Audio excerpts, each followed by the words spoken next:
Welcome to the Golden State Media Concepts College Football Podcast, your ticket to all things college football. Are you looking to get your college football fix? Looking to get the latest news on your favorite school's team? Join us as we talk college football, from the national championship to college rivalries to bowl games to the Heisman Trophy to which conference is the best. We've got you covered for the Big Ten, SEC, Big 12, Pac-12, ACC, and everything in between.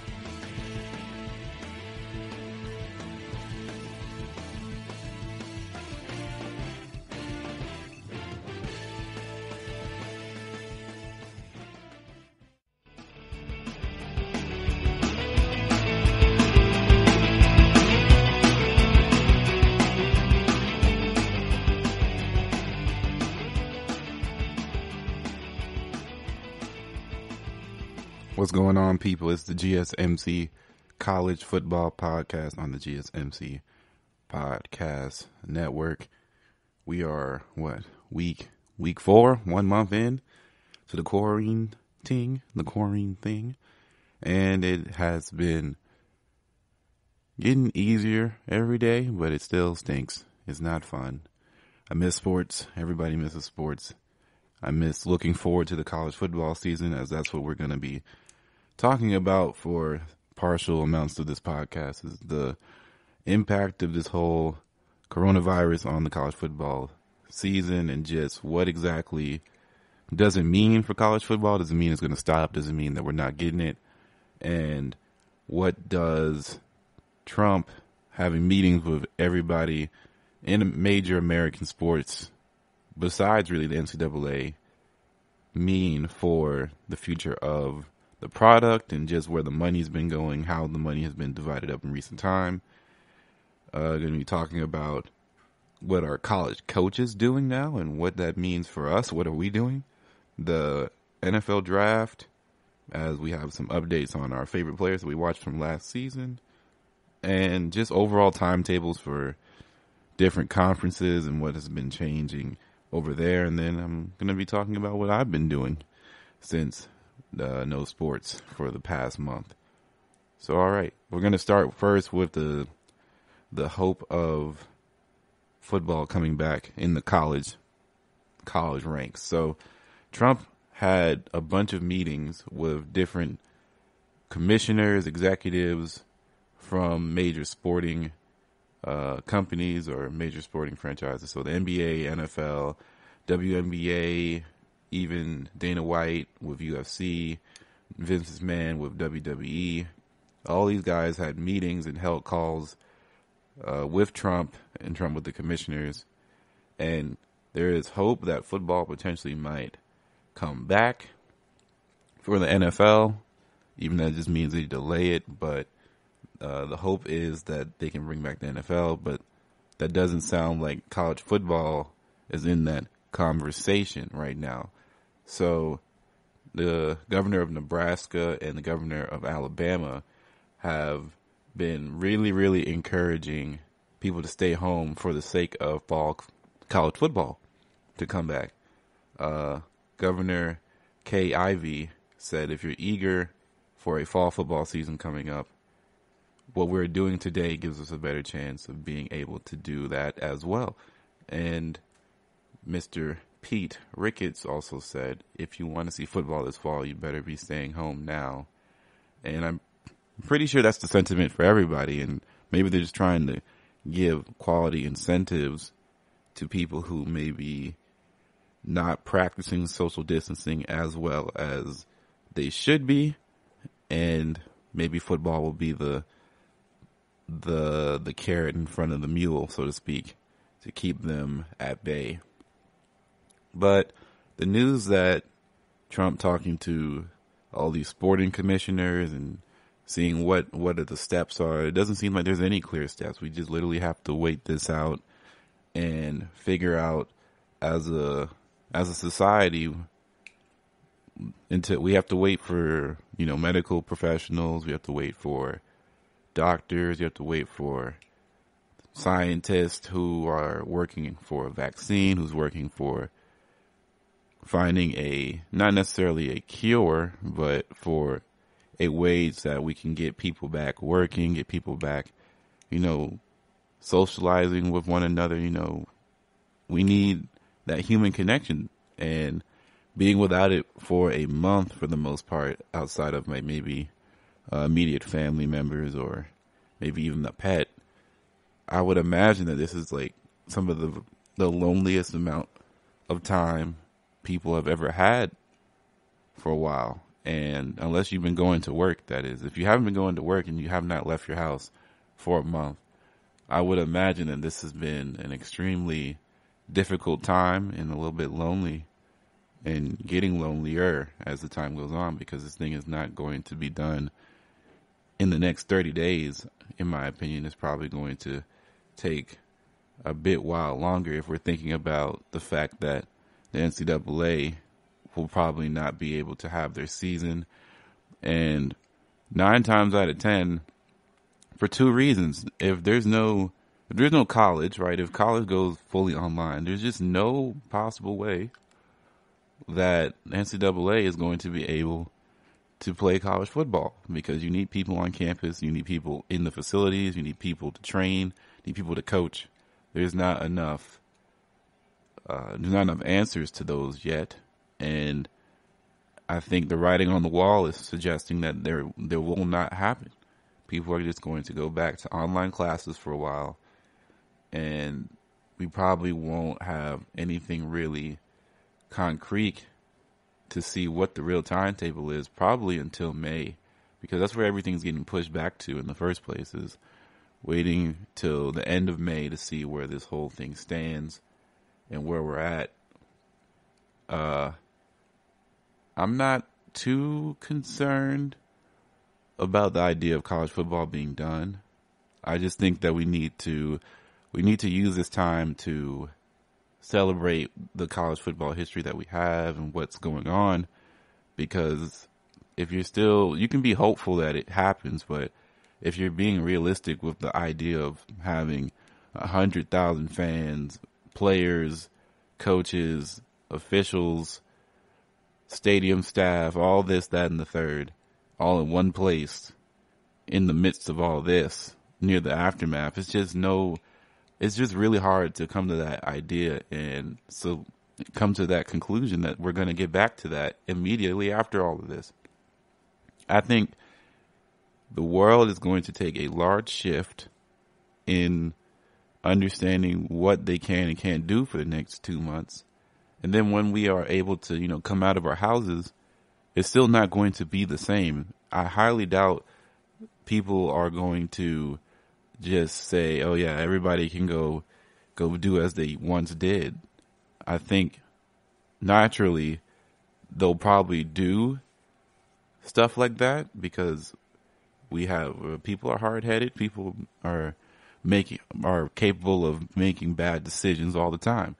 But I just don't believe that we're just going to go immediately straight back to what we have been doing, because this virus is so easily spread and easily able to be hosted on somebody for X amount of days without even knowing. That's why it's so dangerous. So I just have a hard time thinking that it's going to come back. And I think that if you believe that college football will come back at the regular timetable, you're just being irresponsible at this point. You need to look at the timetable. You need to look at the logistics, the numbers, before you even come to a conclusion on when you think it might come back. Because nobody knows. I don't really know. It's safer to say it's not coming back rather than saying, yeah, it's going to come back, because there's just too much involved with college football. It's not its own entity. It's connected to collegiate things. It's connected to schools. It's connected to university life. It's just too much. It's a two-way street. Student athlete. Even if it doesn't feel like it, this is the first time in a long time that student athlete matters, because that's how they get on the field in the first place. They're technically students. And if students are not on campus, students don't play football. And that's it. That's it. Same thing with the NBA. A lot of rumors are saying that the NBA are getting a little bit worried that the season might just have to be canceled.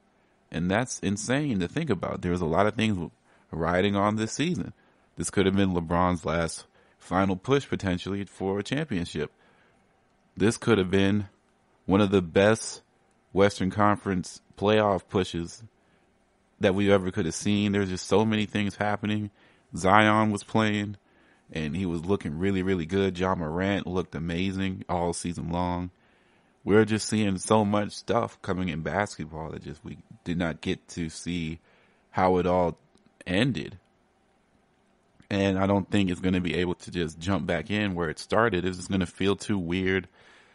And before, it was, people were saying that, you know, this would be a good place to potentially change the season schedule. And now it's getting to the point where that may not be even in the cards because we just don't know when they'll be able to pick it back up. People were hoping we could pick it back up in the next month. I just don't see it happening. Some people are looking for June, July. I just don't see it. But we're going to take a break and we'll come back. Are you looking for the very best NFL and college football podcast? Then check out the GSMC Football Podcast. Get the latest football news both on and off the field. From the NFL Draft to trades to the rumor mill to the NFL Combines. They got you covered. That's GSMCpodcast.com/football-podcast. Get updates on college rivalries, game day insights, and much, much more. It's football talk the way you want it. This show eats, sleeps, and breathes football. Don't forget to like them on Facebook and follow them on Twitter. Visit GSMCpodcast.com for more info.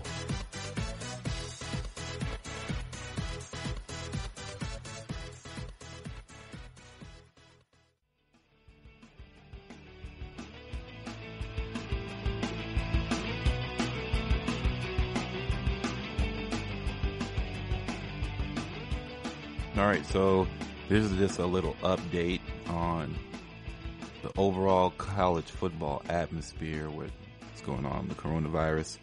So, remember last week when we were talking about the NCAA different places, so the SEC, the Big Ten, Pac-12, ACC, all that good stuff. Well, essentially, the SEC on April 3rd announced that its suspension of all athletic activities has been extended from April 15th to May 31st, and that suspension matches the one implemented by the Pac-12. The Big Ten, of course, previously announced that all organized team activities have been suspended until May 4th.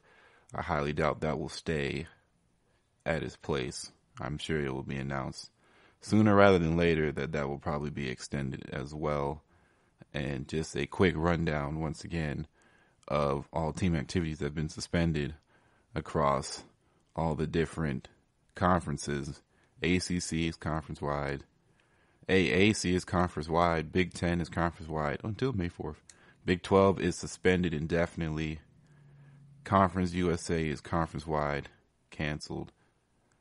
Independent, as in Notre Dame, canceled or suspended.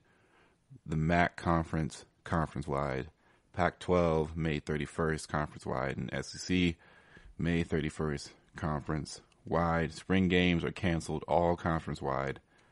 The Big 12 has only announced that Oklahoma and Texas Tech are canceled, but honestly, they're all probably going to be canceled anyway.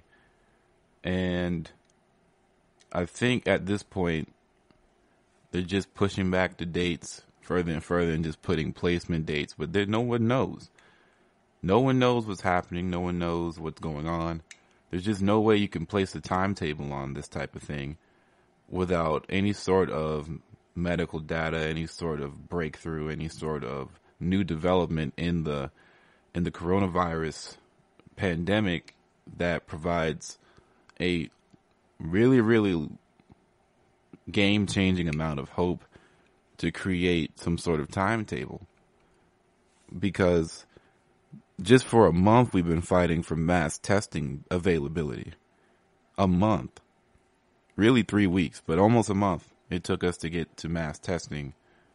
And now we are basically trying to convince state to state that a mass shutdown across the board is what is necessary. And we don't know for how long that should be, but a lot of places, like for me in Georgia, it's been a 2-week statewide mandate to stay in the house unless you're working or unless you're going to the grocery store. That is it. You are supposed to stay in the house, and there is a 9 o'clock curfew, and if you're caught out, you're going to get a fine or worse. And that's it. And it should have happened a while ago. That should have been it a while ago. And it has not. It was not.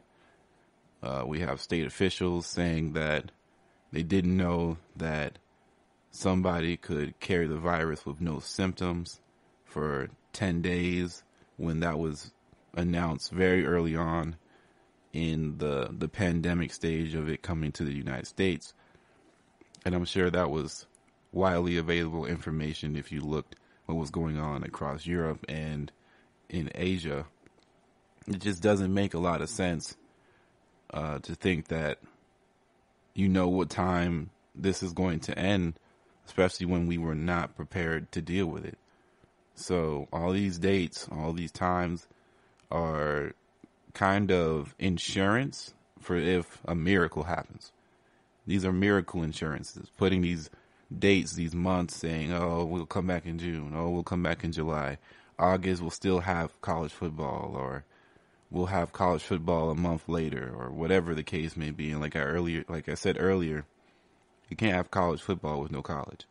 So if university students aren't going to school physically, they have to take online classes for the next, not only for summer, because that's already been announced for many universities, but in the fall, if they have to go strictly to online again, it's going to be problematic for the NCAA and how they deal with college football. And it really might just have to be a case to where if you really want to put a timetable on it, you have to believe that it's going to be in the late fall, or you got to think next spring that we're going to get through this, because I just have a hard time believing that we can just go back to regular scheduled programming after all of this. It just doesn't sound logical. It doesn't make sense. It's not something that I would put my bottom dollar on. If I was a betting man, I would not bet my money on that. I'm betting the over every single time when somebody says, oh, we're coming back then. No, you're not. No, you're not. I'm far more confident in saying that you're not coming back at whatever 2-month cycle you think this is going to last than to be like, yeah, I'm hopeful that you guys come back at this point because I just miss your sport that much. Because at a certain point, you have to believe that if there is no vaccine in the works, at least for they're saying a year, maybe even 16 months, it's going to take a long time for this to boil over. It's going to take a long time, and it's going to suck. It's not going to be fun. I'm not typically one to want to even think about this personally, but it's just not in the cards. We're really on the verge of having one of the most historic things that happen to modern society. In the midst of it, we are living through it, and sports has been one of the things during global things like pandemics and like wars and things like that. You can galvanize and come together, and that has been taken away from us for a while. We don't have sports to come together with. We don't have things like that to look at on a current basis and think that, we can come together. Sports is about teamwork. Sports is about work ethic and, selling out for the team and buying in to the ideals and the morale of the team, of the mission statement of the team and of the idea of team. And we don't have that in a current basis. We don't have any sports going on, at least not organized sports, and it shows. It shows how much having that in our lives really, why that matters. And it's going to be really, really intriguing how we continue life after all of this goes. I would imagine when sports decides to come back, it's going to be massive. The amount of cheers, the amount of celebration, the ticket prices, the amount of people planning to go somewhere. It's just going to, even for mediocre games, like, people are not going to, at least for the beginning, people are not going to take whatever game they can go to, whatever outing they can go to for granted anymore.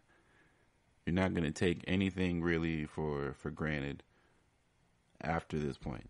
Going outside, doing things in a social gathering, is never going to be taken for granted. At least for the next 6 months, people are going to remind you, don't take, all of this for granted, because that is literally a month ago or 2 months ago, you couldn't do what you wanted to do anymore.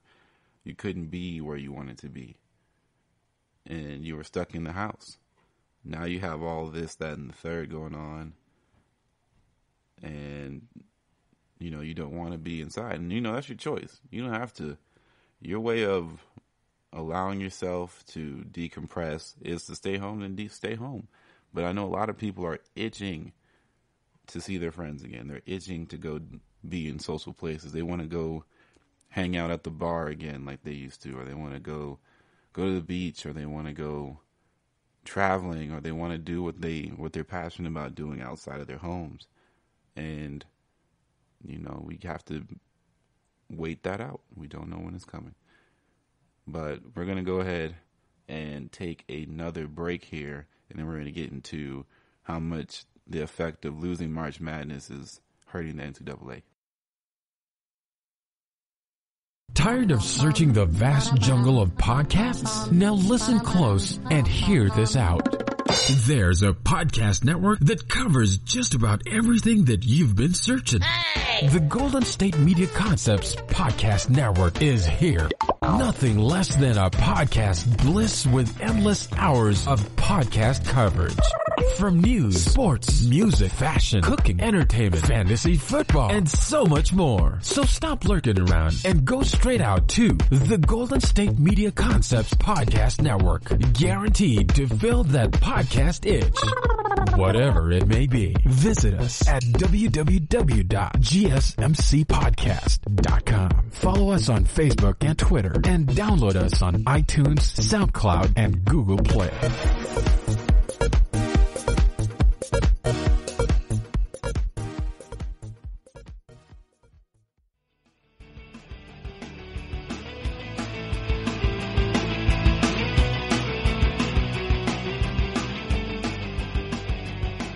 So the definition of March Madness has changed dramatically in 2020. So see, before, March Madness was about large amounts of fans, upset, seeding, charts, rankings, upsets. And we got the biggest upset of all time. Right here, right now, it was a lot of pain. When March Madness was canceled, that's when everything went downhill, bro. It was not good. Brothers and sisters, March Madness, when it was done, that's when we all knew it was time. Because the NBA canceled right before, or suspended itself, and then all the other leagues happened, and March Madness tried to hold on. The NCAA tried to hold on as long as possible. They even had half a game being played, and this was not the tournament. This was the conference finals playing, and those determined the seedings for the most part. When those were done, man, insane what happened, bruv. It was insane. It was not good. It was a lot of pain, and now we have some more details on just how much losing the NCAA basketball tournament March Madness has created much more madness, as March just finished last week. So the first financial effects of COVID-19, the coronavirus pandemic, came home on college sports past Thursday when the NCAA announced a massive slashing of revenue distribution for 2020. They allotted for $225 million to member schools, and that is a 62.5% decrease from expected $600 million. The shortfall is attributable to the cancellation of NCAA's biggest moneymaker. So the men's basketball tournament plus other canceled championships in winter and spring sports. So as an association, it's the NCAA chairman, Board of Governors is speaking, Michael Drake. As an association, we must acknowledge the uncertainties of our financial situation and continue to make thoughtful and prudent decisions on how we can assist conferences and campuses in supporting student athletes now and into the future. So this is the Ohio State president, Michael Drake, speaking. And now we're going to get into where all this money is really going to be distributed. So there are 32 conferences in Division I, which means an average of $1.68 million per conference, and it is a prerogative of each conference to decide how to distribute that money, but the amount per school is rather paltry when factoring in that 353 schools currently playing D1 basketball. So Big 12 Commissioner Bob Bowlesby,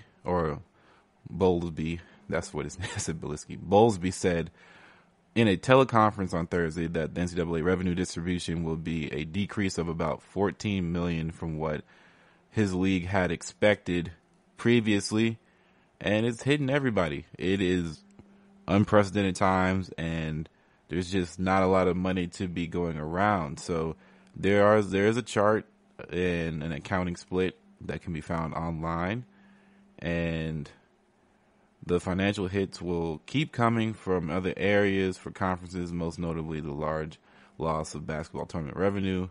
And Bowlesby said his league lost about $6 million from the cancellation of the tournament in Kansas City. At the same time, though, they had some savings from expenditures. They're not playing the rest of the season, but it will not come anywhere close to offsetting the revenue losses. They're going to be down about $1 million in his estimate, as the Wyoming athletic director Tom Berman told Ross Dillinger of Sports Illustrated. It's scary. It is. And, you know, colleges make a lot of money. Universities make a lot of money from donors and big money donations and alumni, but I just don't see that type of money coming in as people have been out of work. There's a lot of things stopping people from making the amount of money that they had before, and it's going to be a lot tougher for people to look at a university who honestly will probably be online anyway to donate money at this sort of time. The uncertainty could easily spill over to attempts to compensate student athletes. Legislation has been passed or is pending in many states, with the NCAA moving earlier this year to seek congressional intervention and uniform national regulation. This issue has moved from front burner to back burner amid current climate, but eventually will return to prominence. There's just a lot of things that the NCAA was dealing with at the time, as in image, name, and likeness, for example, that will essentially come back to haunt them later on, that it didn't get done sooner. And money theoretical from local sources, like I said earlier, school donors and businesses, are drying up fast, and the economy is not in a good place for the idea of donating to universities. So with that said, this is going to be really, really tough to adjust to this ideology and getting people involved into helping these universities out, because as a country we were never suited for this sort of downturn. Everybody is struggling, to so to speak, for the large part, with the reality of the situation. There's nothing to distract you from this. You can't escape this, and it's really, really starting to affect the economic sources that we have in our country now. So the NCAA is not immune to this. The NFL won't be immune to this. The NBA won't be immune to this, as they have put in place to talk with the players union, I believe, to talk about pay cuts just to be able to pay certain people. You got to think about how people were banking on the NBA playoffs, the NCAA tournament, these local businesses, these people who work in the stadiums. They are not making that money anymore. They're not getting paid unless their respective companies, the owners, or whatever the case may be, have stepped up and have tried to start paying off the wages that they would have made during that slot of time. But after that, you never know when that can end, and you have no job. So the economy is in a tough state, in a tough place, and NCAA is also in a tough place. March Madness has learned a new way of defining itself. Instead of buzzer beaters, instead of crossover dribbles, instead of big name moments, instead of making a name for yourself to go into the draft, now it's all about this pandemic of the coronavirus. The coronavirus stole the show, and I don't think it's trying to give it back anytime soon. So that's where we are. That's what's happening. We just have to try and mitigate all the problems that it's going to cause. And by doing that, you have to stay home, be safe, wash your hands, don't go out if you don't need to. If you're not working, don't go out unless you're going to go out for a small jog around your neighborhood. Stay away from people, because it's just not in good practice, in good faith. If you want your world to return back to the relative normal again, you need to do your part. And that's just really the bottom line. Do your part. Buy into the system. Buy in to the system. Listen to your health officials. Listen to your government officials. Follow the instructions. I know sometimes that can be hard. I know reading is not always the best strong suit. Listening is not always the best strong suit of some people. But please, it's not a conspiracy. Follow your instructions. Do what they tell you to do. And we might be able to make it out of this okay. It may be a little bit earlier than expected. And that's just me being hopeful. And I want things to come back to when we can all come together at some point after this and really, really, really, really make this a moment in solidarity, make this a moment of coming togetherness. It's like to juxtapose this amount of isolation, this feeling of loneliness and really, really unprecedented amounts of being with oneself. But let's take another break and we're going to get into college football coaches. Are you looking for help for your fantasy football team? Check out the GSMC Fantasy Football Podcast. Get today's best advice on who to start, who to sit, even who you should draft. From sleeper picks to red hot lineups, they got it all covered for you. That's GSMCpodcast.com/fantasy-football-podcast. We'll cover traditional leagues, dynasty, PPR, even IDP leagues. When you need fantasy help, there's just one show to hit up. Don't forget to like them on Facebook and follow them on Twitter. Visit GSMCpodcast.com for more info.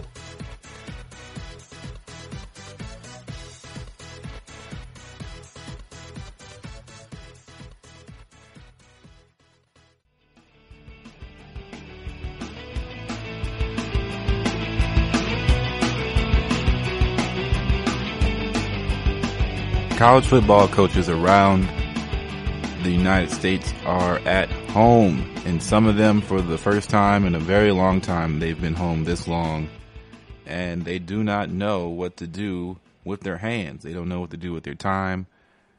Granted, they are still technically working from home remotely, and it's very weird for them. Some guys are working. You can only work so much remotely, some people say. Guys are not knowing what the dishwasher looks like because they've been coaching for 40 years and they coach through many advancements of home appliances, so they don't know how to work their own house. And they're just guys that make a lot of money and are workaholics, and they don't know what to do with their time. Some guys are forcing themselves to go to Home Depot and fix up the house because there's a squeaky floor, or just something to do with their minds, their hands. One coach said, I'm just going to the store. I'm going to go build something. I don't know what, but I'm going to go build something. Because at this point, we are all trying to figure out what to do with all this spare time at home, because you can't go anywhere. They're not with their players. They're not with their assistant coaches physically.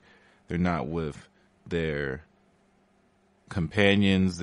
Some coaches are at some house where they work, and their wives or spouses or children are at a whole different location where they live, and they can't go live with them, and they can't go see them for quite some time. So a lot of these coaches are, by themselves without their families, which can be really, really tough, and I feel for them.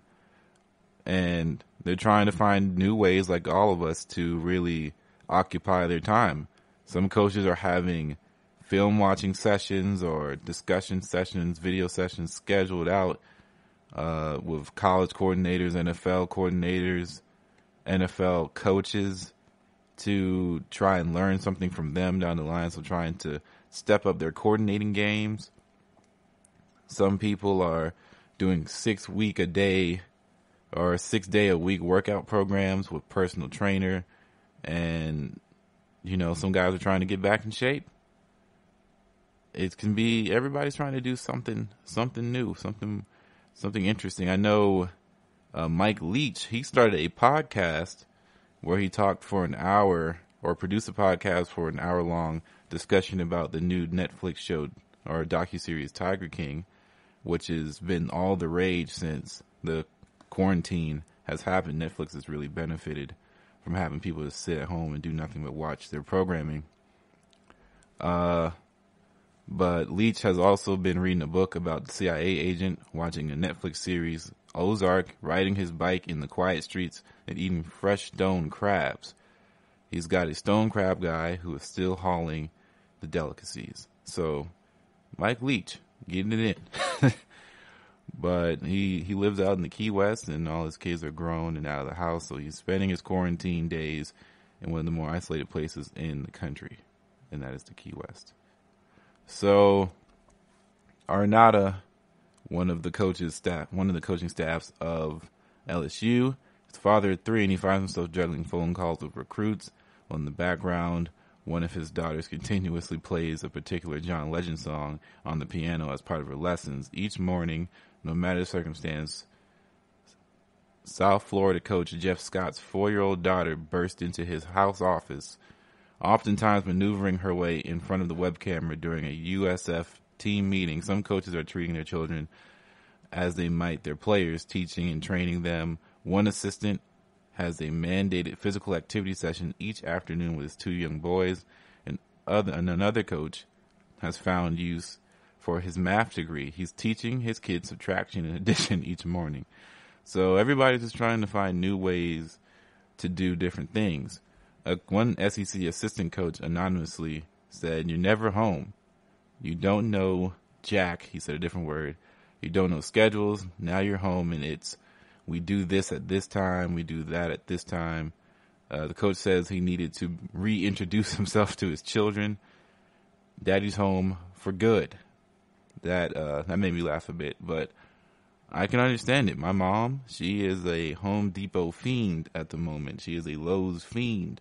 She has been fixing up her kitchen cabinets for the past few weeks before the quarantine even happened, and now it's just trip. She's gone a different level when it comes to trying to get this redesign done, and painting and sanding. She just went to the store to either rent or buy a sander to really, really ramp up her production of this whole ordeal. Her productivity has skyrocketed, And you just got to give it up to people, man. They got to stay busy. They got to find ways to do different things. I understand it. I got to stay busy too. I try to work on my craft as much as possible. I try to work on learning new things about sports and trying to be better at analyzing different data pieces and even calculating data on my own and being able to review different statistics and, trying to be better at what I like to do. So everybody has new ways. And of course, you can't always do that all the time. So you got to find different ways to relax your mind, to take your mind off of certain things as well. So I have been doing things like playing my career in NBA 2K. So if you're an NBA 2K fan, I'm pretty sure you know what my career is.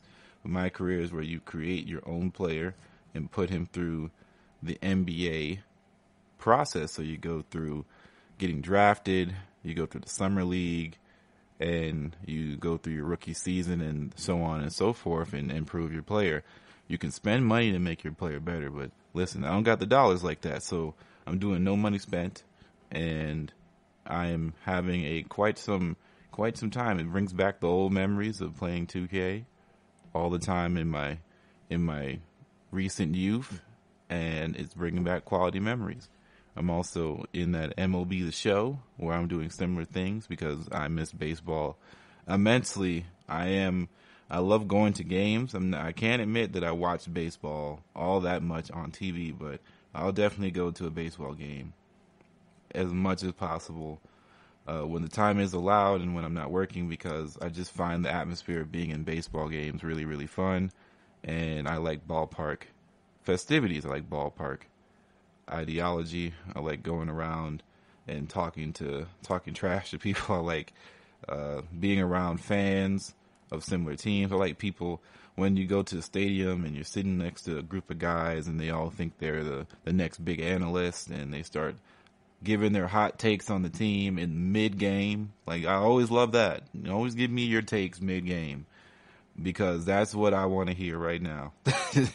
I'm holding a hot dog and I got a Corona in my hand, and I want to hear your take on why you believe that, I don't know, Chipper Jones may not be the best Brave of all time, and why you believe that Acuna shouldn't be batting leadoff for the next 2 months because he had a cold streak for a solid week and now he's hitting under 250. I don't want to hear that, man.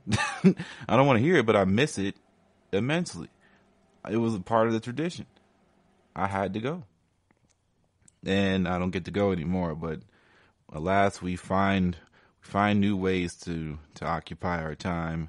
I have also been watching a lot of the Tiger King. I've watched the whole series. It was very, very dramatic, and a lot of crazy things happened. I don't know who wins in that one. Power rankings, I gotta say, Miss Bassett, or Baskin, she is top of the rankings. Then we have the Don guy. Then we have the Tiger King himself. And then maybe the Tigers. Tigers are last. Tigers don't win in this. No matter what, spoiler alert, Tigers aren't going to win in this discussion.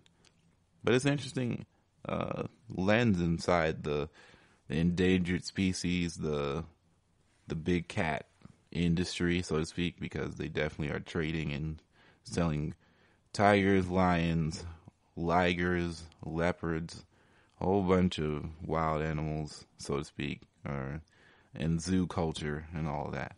But that's just a little bit about me. We're going to get to NFL draft news and updates after this break.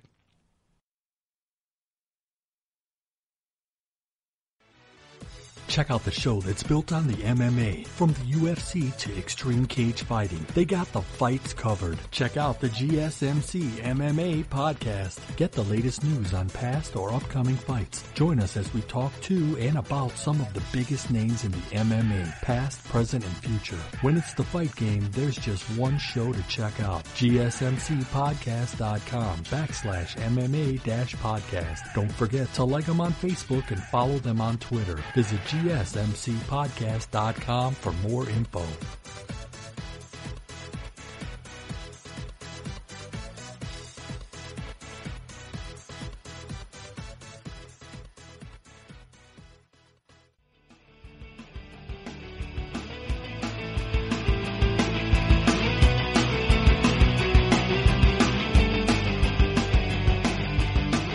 spoke earlier about the draft going on and how there's a lot of changes. We're not going to have a physical draft. And even though the President of the United States believes that the NFL should be able to come back and should be able to be back stronger than ever, we still don't know too much of what's going on. What we are certain of, we are going to get the NFL draft, and that's going to keep going on, but it will be done non-contact and potentially with nobody really together. So they've been working on different solutions. They've given a few options when it comes to how team officials and player personnel guys are going to come together in order for this draft. Because usually there's war rooms, a lot of people in one room. Guys are together trying to figure this thing out. I remember the Saints recently announced that they were going to do their draft at a local brewery owned by the Benson family. And they're going to have people checked at the door as far as the personnel. There's going to be a very limited amount of people involved in that, and that's how it's going to be handled. Others have said that they're going to completely do things remotely from the house, even as from remote locations. And the NFL is still trying to figure out all the details on different teams and what they're doing and how they are handling this whole situation of social distancing. And some are even deciding that they're going to do it at their own facilities, but their facilities are going to be scrubbed to the T and even cleaned out in order to do this. So the draft is still happening. It won't be as spectacular. It won't be a humongous spectacle like it was projected to be this time around, because there was going to be boats involved and we're going to be in so many different places that we just didn't know what we're going to expect. But now we don't get to see it come to fruition today. But with other news like that, wanted to talk about Tua Tagovailoa's injury update. He feels 100%. He's been cleared and been listed as positive from all 32 team doctors or health officials that wanted to see how exactly he's been doing. So Tua is healthy, and that means he's probably a shoo-in and a lock to be in the top 5. And he could go anywhere between 2 and 5, depending on how it goes. Even 1 if the Bengals get frisky, and has been leading us astray for this whole time. In other news, 2020 draft, less than a month away. NFL Network's journey to the draft continues with the return of Path to the Draft and NFL Mock Draft Live. So starting this Monday, April 6th, airing Monday through Friday at 8 p.m. on NFL Network, Path to the Draft provides an in-depth analysis of all the top prospects, latest news reporting leading more up to the NFL 2020 draft on April 23rd to the 25th. And the Mock Draft Live starts on the Tuesday. So that's a lot of draft content, stuff to keep you guys going. I definitely will try and check it out. So available on NFL.com. The draft, they have a lot of mock drafts, top 5 prospects, top 50s. Everybody has their own way of doing the draft, and that's just what it's going to be about. So there's just so much NFL media that's going to be pushed out, because you just don't know when it's all said and done what's going to happen, and that's just the end all be all of it. And that's why ESPN and ABC and Disney are trying to get this Michael Jordan documentary out April 19th instead of waiting for the summer, because people are really, really searching for something to lean on for the content to watch. So I definitely will be checking that one out for sure. As soon as it comes out, I am getting involved, because everybody's saying that it's supposed to be excellent. It's going to be really, really, really, really exciting stuff to watch. And if you like sports, if you like basketball, it's just something that you really can't miss out. What else are you going to be doing, right? What else are you going to be doing? That's, I guess that's the statement of the year so far. What else are you going to be doing when it comes to having stuff to watch and stuff to see? But back to the NFL and I guess college players in general. I wonder how guys are really, really preparing for the NFL draft now. They may have personal trainers out and about. They may have their own facilities where they can go and work out at, but at a certain point, they're not going to be able to go out if we have a state mandated shutdown. I know a lot of guys are finding ways to work out at the house, doing home workouts, especially current college collegiate players. But these guys who are about to be drafted, they're about to get a check. They're about to get paid. They're about to get a large sum of money that they probably never made before in their lifetime. And that's kind of where it's at after that point, because they have no idea when their first season will actually start, if it actually starts at all. So it's going to be a lot of downtime.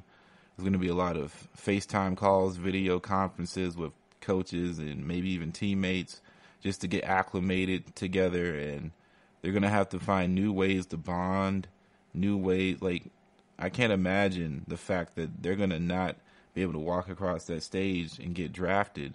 That's a moment they'll never be able to get back. That really hurts me.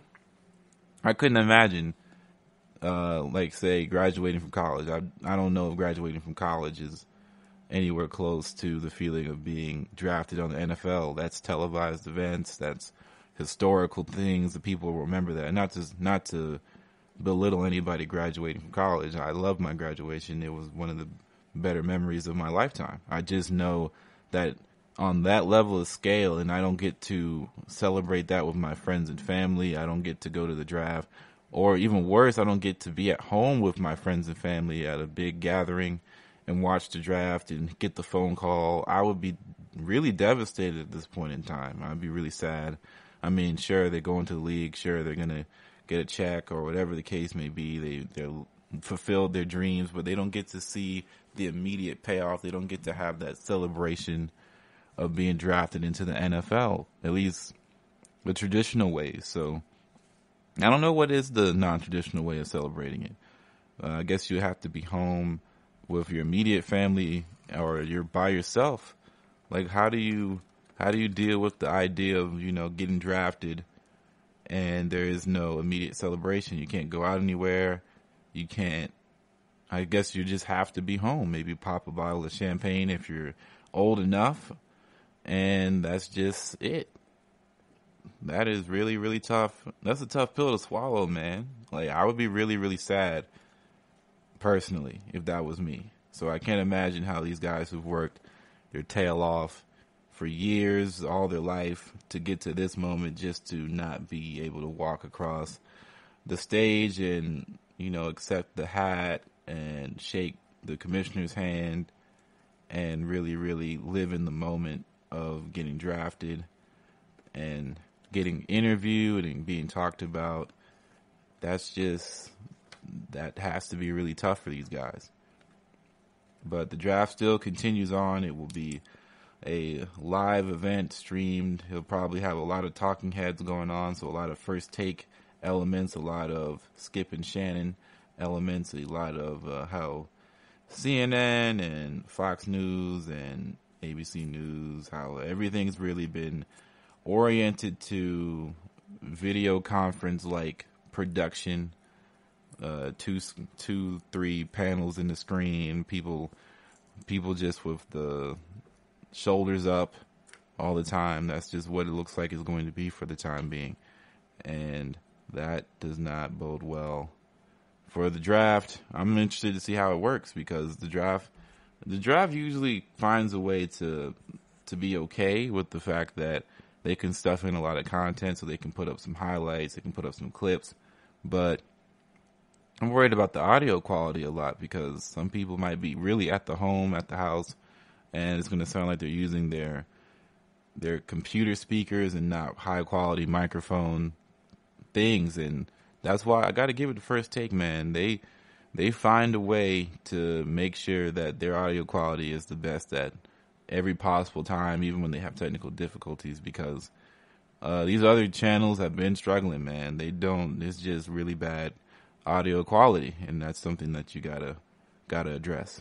But we're gonna take our final break coming up, and I'm gonna be talking about just what I've been doing a little bit to aid my efforts of staying sane during the coronavirus.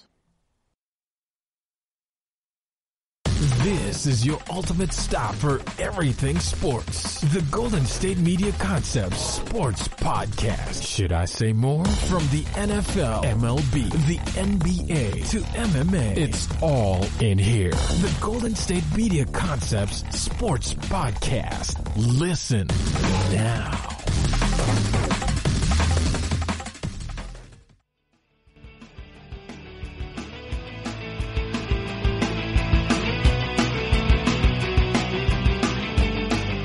All right, so for the last segment of the podcast, I'm going to talk about what I have been trying to do amidst all this extra time of not being at work and when I'm not working on podcast for the GSMC. What have I been doing to fill the void, the time, the amount of solitude? And I got a few things. It's been easily stated I'm a big sports gamer when I have the time to do it. So I've been playing a lot of NBA 2K, some MLB, the show, and I've been playing a lot of my career, the creative player modes and those things, because I like to live vicariously through creative players. If I were into the big time, the big leagues, if I made it to the league, it would just be fun to imagine myself in that environment and relive some of the great, or live out great moments that you could have had being in the NBA or in Major League Baseball. So I like doing that. It's a good time. It's very time consuming, but sometimes, like, it's kind of have the RPG element, so you feel like your time is getting rewarded as you unlock new badges, new skill trees. You get new abilities. You get to strengthen your overall gameplay and become potentially the best player of all time. You know, it's a good grind. I like doing that. Recently, I've been getting back into writing, so making long pieces, writing a lot of thoughtful opinion pieces about certain things. I recently wrote an opinion piece about video game soundtracks, especially for sports games, because I believe that video game soundtracks hold a lot of water for how people remember the previous titles, and they can enhance somebody's experience to a whole nother level when it comes to being in the menus, grinding out players, doing whatever you want in the game. But if the soundtrack is good, you don't have to mute it. It doesn't get annoying. It's not the same songs you've heard over the past year. It's really creative. It's well thought out. I think gaming soundtracks can do a lot for your overall experience. So I wrote about that. I was pretty happy with the I guess the result of it. Felt good to write again because I haven't done it in a while, and I want to continue to write more pieces and more thought processes on certain things that I think about, because I have a lot of fun doing that. Anyway, the next thing that I've been trying to get into more is getting more into the analytical side of football and looking at different statistics from different years, looking at guys and comparing them to current players. And I've been doing that football and basketball. Like the other night, I was having a conversation with some of my friends in a PlayStation party, so to speak. So it's kind of like a phone call, a conference call, so to speak. And I asked, if you look at Reggie Miller, where do you think he would, where would you think he would be in today's NBA? Because in his heyday, when he was averaging 25 points and he had his best statistical season, he shot his best at his best, and he was only shooting like 6 threes a game. What would happen if you just threw him into this 3-happy league, and he would get, instead of 6, he would get maybe 11 threes a game, 10 threes a game? I would assume that he would just be lighting it up. I come to the conclusion that I think that he would be he'd be a much better CJ McCollum. I don't know if he'll be the best guy on a finals team, but he'll definitely play like it. He'd play like he is. He would have the swagger that he thinks he is, because that's what he did when he took MJ to 7 games back in the day and really pushed that Bulls team to another level than any other team really in the Eastern Conference during that Bulls era. The Reggie Miller team really tried their hardest to make things hard on the Bulls, and he was a killer, man, an assassin, and I think he would have been really good in today's era just with his statistics, his splits, his shooting splits. He really would, I think he would light the league up, man. And you probably have to come to grips with being more of a playmaker for his offense, because that's where it pushes the actual way of basketball now, is that you have to be able to create for your teammates, and that's what pushes you to the upper echelon. So guys like Giannis, LeBron, Luka Doncic, Harden, I'm sure I'm forgetting other people right now, but those guys off the top of my head I can think of are really, really creative playmakers that can score the ball, rebound, can really, really start and facilitate offense really at will. Kevin Durant, Steph Curry, those guys, all those guys are elite playmakers. I don't want to say facilitators, because not all of them are the best passers, but they can initiate offense and they can have the offense ran through them. That doesn't always just mean scoring the basketball at will. So things like that, I've been thinking about that. I've been looking at the past of some of my favorite teams, like I did recently. Like Alabama's not my favorite team, but I've been watching them for a very long time. So I know a lot of their history, of recent history, and I know a lot of their successes. I know some of their most famous players and what they've been able to do in the league and just in college in general. I've been looking back at some of those title defenses, some of those championship teams, and seeing just how they hold up to now, and who ranks where, what were the best there. I do a lot of rankings. I've been watching a lot of different shows and Netflix things. So I watched Tiger King, like I said earlier, which is just a wild ride. You can sit through it in one sitting, and each episode just gets more crazy than the next. It's really, really just insane how much the Tigers lose in that show. The Tigers just do not win, and that's just the end all be all of the topic at hand. So I don't really know what else to tell you. You just got to check it out. I'm about to get into Ozark soon. I got to finish Shameless on Netflix first, and honestly, I'm going to be real with you guys. Shameless is a hard grind because it's really just a tough show to just watch in succession. It hooks you, but it's just such a slow burner of a show sometimes. And I'll be honest, I don't like to watch my characters in shows that I'm trying to watch do better with their lives, not do better. I mean, to write good characters, you have to torture them, so to speak. I've heard that in screenwriting classes. I've heard that in creative writing classes. Your characters, you have to put them through situations of trials and tribulations in order to get the best out of them.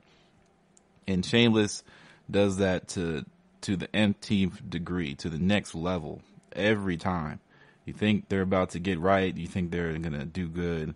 And they find a way to just ruin it all over again. And it's just, how many times can you just keep ruining and ruining things? So that is what Shameless is, and I'm tired of seeing it because I want to see the people I like in the show be successful.